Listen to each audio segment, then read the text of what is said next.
শুভ সকাল আমার প্রিয় পরিবার, তোমরা সকলে কেমন আছো? আশা করছি যে যেখান থেকেই আমার ব্লগটি দেখছো সকলে ভালো আছো। তো তোমাদের আশীর্বাদ ও ভালোবাসার সাথে নিয়ে আজকের ব্লগটি শুরু করলাম। আজকে হলো বুধবার আর এখন বাজে ঘড়ির কাঁটায় ঠিক সকাল 7টা। তো ঘুমের থেকে উঠেই কিন্তু আশেপাশে সমস্ত কাজে হাত দিয়ে দিয়েছি। হতে পারে টিনের বেড়ার মাটির ঘর, কিন্তু এটাই আমার কাছে আসল শান্তির জায়গা। তো ডোডোর পাপার কাজের ঘরটা ঝাঁট দিয়ে দিলাম, আর এই দিক দিয়ে দুয়োর ঘরে মারুলিটাও দিয়ে দিলাম সূর্য ওঠার আগে। যাই হোক, ওই দিককার সমস্ত কাজকর্ম শেষ হলো।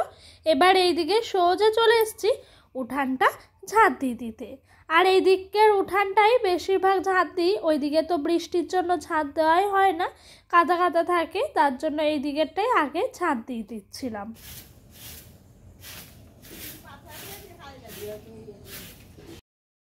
তো সকাল সকালই সমস্ত কাজ বাজে আজ হাত দিয়ে দিয়েছি। আজকে আকাশের ওয়েদারটা বেশ ভালোই ছিল, তার জন্য জানো তো সংসারে কাজকর্ম করতে অনেকটাই এনার্জি পেলাম। আর দেখেছো সেই দিন গাঁদা গাছগুলো ডোডোর পাপা লাগিয়েছিল, জানো তো 2 দিন ধরে গাছগুলো একটু মরা মরা ছিল। তো একটু বৃষ্টির জল পাওয়াতে গাছগুলো কি সুন্দর সুন্দর করে সোজা হয়ে উঠছে। জানো তো প্রত্যেক দিন ডোডোর পাপা সকালে ঘুমের থেকে উঠে এই গাছগুলো দেখতে আসে, গাছগুলো একটু বাড়ছে কিনা, ঠিকঠাকভাবে হচ্ছে কিনা। যেহেতু হাতে করে লাগিয়েছে, আর একটা নিজে বাড়িতে হাতে করে গাছ লাগিয়ে সেই গাছটা যখন সুন্দরভাবে হয় সেটা দেখার পর যে একটা আলাদাই শান্তি, সেটা বলে বোঝানোর মতো নয়। যাই হোক, ওই দিক দিয়ে ঝাঁট দেওয়া হলো, এদিক দিয়ে রাতের বাসি বাসনগুলো মাজা ধোয়া করে নিচ্ছিলাম। তো আমার মাজা হয়ে গেছে, এখন ধুয়ে নিচ্ছি। জানো তো বন্ধুরা, এই বাসনগুলো অনেকেই বলেন রাতের বাসন রাতেই মেজে ধুয়ে রাখাটাই ভালো, কিন্তু কি বলো তো, আমার না হয়ে ওঠে না। যেহেতু আমার একদমই বাইরে খোলা মাঠের পাশেই আমার বাসন মাজার জায়গা, কাচাকুচির জায়গা, সেই জন্য না রাতের বেলা আর হয়ে ওঠে না, তাই সকালেই মাজি। জানো তো ভীষণ ইচ্ছে আছে কখনো যদি ঘরের মধ্যে করার সুযোগ পাই তাহলে করে নেব, এবং তখন রাতের বাসনটা রাতেই মাজবো। এতে করে আমি শুনেছি নাকি সংসারে একটু হলো অমঙ্গল হয়। জানি না এই কথাটা কতটা সত্য, তো তোমাদেরকে একটু বলি, তোমরা যদি জেনে থাকো অবশ্যই আমাকে কমেন্ট বক্সে এসে কমেন্ট করে জানিও তো। তো এই কাঁথাগুলো না ডোডোর রাতের হিসু করে ভিজিয়েছে, সেগুলো সকালে আগে তুলে নিলাম, তারপরে ভালো করে সার্ফ জলে করে কেচে নিয়ে এদিকে টান টান করে ধুয়ে মেলে দিয়েছি। আর জানো তো এখন যদি জলটা ঝরে যায় না সকাল সকাল, তাহলে বেলার দিকে শুকিয়ে যাবে। আর এই যে এই দুটো কাঁথা ধুয়েছি, এই দুটো কাঁথায় এত মোটা, কি বলবো তোমাদেরকে, বলে বোঝানোর মতো নয়, এতটাই মোটা। এখনও বড় হয়েছে, ওর কাঁথাগুলো একটু বড় সড়ো মোটা সোটা কাঁথাই চায়, তার জন্য এই মোটা মোটা কাঁথাগুলো ইউজ করা হয়। তো আজকের মতো বাসি কাজকর্ম এখানেই সমাপ্ত হলো। এখন বাজে ঘড়ির কাঁটায় ঠিক সকাল 8টা। কাজে হাত দিয়েছি সেই 6টা থেকে, এখন 8টা বাজে, 2 ঘন্টার মধ্যে বাসি কাজ হয়ে যায়। এখন অনেক বেলা, জানো, এখন বাজে ঘড়ির কাঁটায় ওই 10টা মতো। সকালের খাওয়া দাওয়া হলো, মাজা ধোয়া হলো, এরই পরে চলে এসেছি ওই যে ভাদ্র মাসে জামা কাপড়গুলো রোদে দিতে হয় না, সেগুলো দিয়েছিলাম দড়ির মধ্যে। তো আমারই এখানে সব কটা শাড়ি ছিল, এখানে ওই শাড়ি বলতে হাতে গুনে 21টা মতো শাড়ি ছিল। তো 4 বছরের বিবাহিত জীবনে এই কটা শাড়ি আমার আছে, হয়তো অনেকের কাছে আরও বেশিও থাকতে পারে, আবার অনেকের কাছে আরও কমও থাকতে পারে। যাই হোক, আমার কাছে যেটা আছে সেটা নিয়ে আমি অনেক সন্তুষ্ট। আর এই দেখো ওপর দিয়ে কিন্তু শ্বশুরমশাই কাঁথা, তারপরে তোমার নাইটি, এগুলো ছুঁড়ে ছুঁড়ে ফেলছিলেন ছাদ থেকে, কারণ এখন প্রচণ্ডভাবে মেঘ করেছেন। তো উনি আমাকে বলছিল ধরতে, এক এক সময় ধরতে পারলাম যে এগুলো ধরলাম, আর না পারলাম রেখে দিয়েছি। তো এগুলোও তাড়াতাড়ি করে তুলে নিচ্ছি, বৃষ্টি এলে কিন্তু সমস্ত কিছুই ভিজে যাবে। আর জানো তো এই ভাদ্র মাসে জামা কাপড়গুলো রোদে দেওয়ার পর এতটা শান্তি লাগে কি বলবো, সমস্ত জামা কাপড়গুলো দেখতে পারা যায়, এবং সমস্ত ভাঁজগুলো একটু উল্টে পাল্টে রাখাটাই আমার মনে হয় ভালো।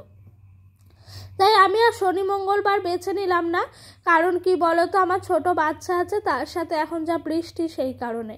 যাই হোক, কাপড়গুলো একেবারে চেয়ারের মধ্যে ভাঁজ করে রেখেছিলাম, এবার একে একে কাঁধে কাঁধে করে নিয়ে নিয়ে ঘরে রাখছি। আর এই যে জামা কাপড়গুলো এই দোলা মেলা দেওয়াতে এতটাই খাটনি হয়ে গেছে, জানো, আজকে না সন্ধ্যের পর থেকে আর সোজা হয়ে বসতে পারছিলাম না। ওই যে সি সেকশনের খবরটা জানান দিচ্ছে, তোমার তো সি সেকশন হয়েছে, এত খাটনি করা যাবে না, তাই শীত দ্বারায় ভীষণ ব্যথা করছে। এদিক দিয়ে ডোডোর পাপা বাজার থেকে এলো অনেকটা তাড়াহুড়ো করে, জানো তো বাজারে ইলিশ মাছ পেয়েছে সস্তায়, সেই ইলিশ মাছগুলোই আনলো। আজকে বাজারে গেছে অনেকটা বেলায়, তাইতে করে ভালো মাছ একটুও পায়নি। আর এখন বর্ষার সিজন, এখন তো ইলিশই পাওয়া যাবে, তাই না বলো? তার জন্য ইলিশ মাছই নিয়ে এসছে 400 মতো, 200 টাকায় হয়েছে, মানে সস্তায় যাকে বলা হয়। একদম লাস্টে গেছে তো মাছগুলো খুব একটা ভালোও ছিল না, জানো একটু ভেঙে যাচ্ছিল, কিন্তু আর কি করব, এটাই আমাদের কাছে অনেক পাওয়া। যাই হোক, মাছগুলো উল্টে পাল্টে কড়া করে ভেজে নিচ্ছিলাম, যাতে করে আর না ভেঙে যাওয়ার চান্স থাকে। তো এদিকে ডোডোর পাপা আসছে আর কথা বলছে আমার সাথে। চলো বন্ধুরা, একটা তোমাদের সুখবর দিই। আজকে আমার না 4000 ঘন্টা ওয়াচ টাইম পূরণ হয়ে গেছে, মানে আমার চ্যানেল মনিটাইজেশন অন হয়ে গেছে। এটা এই ছোট ছোট ইউটিউবারদের কাছে যে কত বড় পাওয়া সেটা বলে বোঝানোর মতো নয়। যাই হোক, আজকে ভীষণ খুশি হয়েছি, জানো যেদিন আমার ওয়াচ টাইম কেটে নিয়েছিল সেদিন তোমাদেরকে আমি জানিয়েছিলাম যে আমার ওয়াচ টাইম কেটে নিচ্ছে। তখন আমাকে অনেকেই পাশে দাঁড়িয়েছো এবং অনেক ভালো ভালো কথা বলেছো, তাই তোমাদের জন্যই আজকে সম্ভব হয়েছে। তোমাদের ভালোবাসা সাপোর্ট ছাড়া আমার এটা সম্ভবই হতো না। যাই হোক, এখনও অনেক পথ চলা বাকি আছে, তোমরা এভাবে পাশে থেকেও সাপোর্ট করো যাতে আমি পারি। তো ওই দেখো, ওই দিক দিয়ে কিন্তু মাছটা ভেজে নেওয়া হলো, এদিক দিয়ে সর্ষে আর কাঁচা লঙ্কা বাটতে এসেছি, আর কাঠের উনানে মাঝে একবার ভাতটাও করে নিলাম। তো আজকে মাছটা কিছুটা করব আলু দিয়ে আর কিছুটা করব সর্ষে কাঁচা লঙ্কা বেটে। আমার জানো তো ইলিশ মাছ সর্ষে কাঁচা লঙ্কা দিয়েই ভাল লাগে, আর ডোডোর পাপার আবার আলু দিয়ে ঝোল ভাল লাগে। তার জন্য দুজনের মতো দুরকমভাবেই করলাম, আর এই 2 পদ করাতে আমাদের খাওয়া দাওয়াটা হয়ে যাবে। আর তখন আমাকে মানসী বনু একটা কমেন্ট করেছিল, যখন আমি তোমাদের বলেছিলাম যে আমার ওয়াচ টাইম কেটে নিচ্ছে, হয়তো আমি আর পারবো না, তখন মানসী বনু বলেছিল তুমি পারবে সফলতা অর্জন করতে। জানি না এটাকে সফলতা বলে কিনা, তবু সেই কমেন্টটা আজ ভীষণ চোখে পড়ছে। হ্যাঁ, রূপা দিদিভাইও অনেক সাপোর্ট করেছে। সত্যি বলতে তোমাদের প্রত্যেকের সাপোর্ট ভালোবাসা না থাকলে আমি একটুও পারতাম না গো। তোমরা এভাবেই আমাকে পাশে থাকো আর অনেক দূর অবধি এগিয়ে নিয়ে যাও, এটাই তোমাদের কাছে রিকোয়েস্ট করব। তোমাদের সঙ্গে গল্প করতে করতে এদিক দিয়ে কিন্তু আমার সর্ষে আর কাঁচা লঙ্কাটা মোটামুটি বাটা হয়েই এসছে। এরপরে তোমার সর্ষেটা তুলে নিলাম আর একটা মতো কাঁচা লঙ্কা বেটে নিয়েছি।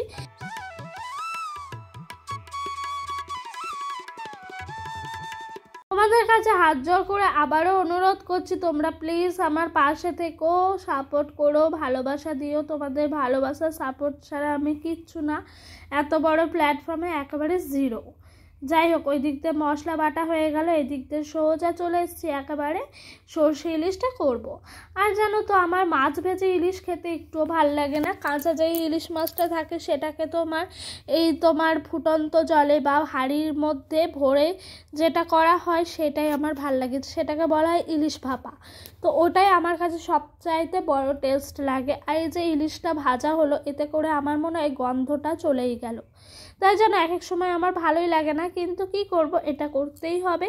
ডোডোর পাপা না হলে কাঁচা ইলিশ খেতেই পারবে না, ও বলে কাঁচা ইলিশ খেলে আমি আর কোনোদিন হয়তো ইলিশ মাছ খেতেই পারবো না।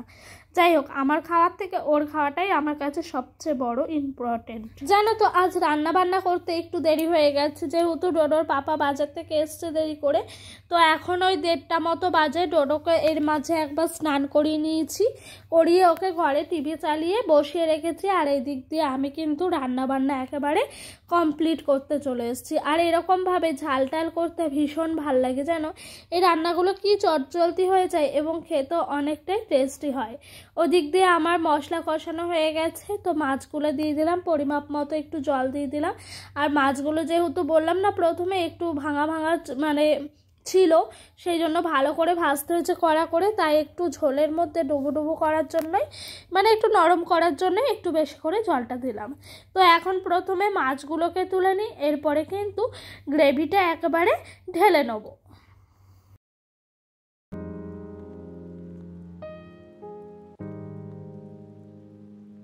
তো তো এই গ্রেভিটা আরেকটা করার কারণ ছিল, যেহেতু আমাদের বাড়িতে আমার শাশুড়ি মায়ের সুগার, সেহেতু উনি আলু খান না, তার জন্য একটু গ্রেভিটা রাখলাম, এতে করে উনিও খেতে পারবেন আবার আমার খাওয়াটাও হবে। তো ভাত তো হয়ে গেছে, কোনো চিন্তা নাই। ভাতটা না হলে একটা চিন্তা থেকেই যায় যে ভাতটা করতে হবে। চলো তোমাদের সুন্দর সুন্দর কমেন্ট পড়া যাক। রূপা দিদি ভাই আমাকে কমেন্ট করেছে, তোমরা সবাই কেমন আছো? আমরা সবাই খুবই ভালো আছি গো দিদি ভাই, তোমাদের আশীর্বাদ আর ভালোবাসায় সত্যি অনেকটাই এখন ভালো আছি। তো তারপরে আরেক দিদি ভাই কমেন্ট করেছেন, তোমার রান্নাগুলো খুব ভালো হয়, অনেক ভালোবাসা দিদি ভাই আমার রান্নাগুলো ভালো বলার জন্য। তো এই দেখো এদিক দিয়ে রান্না হয়ে গেল, কড়াই টড়াই মাজবো বলে চলে এসেছি। তো কড়াইটা পরে মাজবো, এখন কিছু জামা কাপড় বেরিয়েছে কাচা ধোয়া করব, তাই কুয়োর থেকে না জল তুলে নিচ্ছি। আর দেখেছো কুয়োর পাশের মানে পেছনের যে ওয়েদারটা, ওইটা দেখতে এত ভাল লাগে কি বলবো তোমাদেরকে, মানে সবুজে সবুজ, মনে হচ্ছে কে যেন সবুজ রং ছিটিয়ে দিয়ে গেছে। তো পাশেই ধান বুনেছে, তো এই ধান বোনার গাছগুলো এখন ছোট্ট ছোট্ট আছে, একেবারে গদি লাগছে, যেন মনে হচ্ছে এখানে গেলে শুয়ে পড়লে যেন আমি পড়েই যাব না। দূর থেকে এত সুন্দর দৃশ্য লাগছে, তোমাদেরকে বলে বোঝানোর মতো নয়। উফ, অপূর্ব অপূর্ব, কি বলবো। আমি যেন কুয়োর পাড়ে যখন সকালে যাই, আবার এই ধরো বিকেল টাইমে যদি একটু যাই বাসন ধুতে, তখন না আমি ওই দিকেই মানে এক দৃষ্টিতে চেয়ে থাকি। আবার আমি শুনেছি ডাক্তাররা বলেন যে সকালে উঠে যদি প্রাকৃতিক সবুজ গাছপালার রং দেখা হয়, তাহলে নাকি চোখের জ্যোতি অনেকটাই ভালো থাকে। এর জন্য নাকি গ্রামের মানুষরা একটু বেশি সুস্থ এবং ভালো থাকে শহরের মানুষের তুলনায়। তো সেই জন্য ওই রকম কথাগুলো যখন বলা হয়, তখন আমি ভাবি যদি একটু ভালো থাকি তাহলে দেখেই নিই না হয় এই দৃশ্যটা। এই যে এবার খেতে চলে এসেছি। তো আজকে তো রান্না করেছিলাম ইলিশ মাছ, আর ইলিশ মাছ ভাজার পর যে তেলটা থাকে না, সেই তেলটা একটু আলাদা করে আমার জন্য তুলে রেখেছিলাম। তো এতে করে আমার শাশুড়ি মা বলছে আমিও একটু খাবো দিও। আর এটা জানো আমি আমার বাবার কাছে শিখেছি, ইলিশ মাছের তেল খাওয়া গরম ভাতে, তার সাথে একটু কাঁচা লঙ্কা, একটু তোমার নুন নিলে এত সুন্দর লাগে খেতে, কি বলবো তোমাদেরকে, বলে বোঝানোর মতো নয়। এই দিয়েই আজকে আমার মনে হচ্ছিল এক থালা ভাত খাওয়া হয়ে যাবে।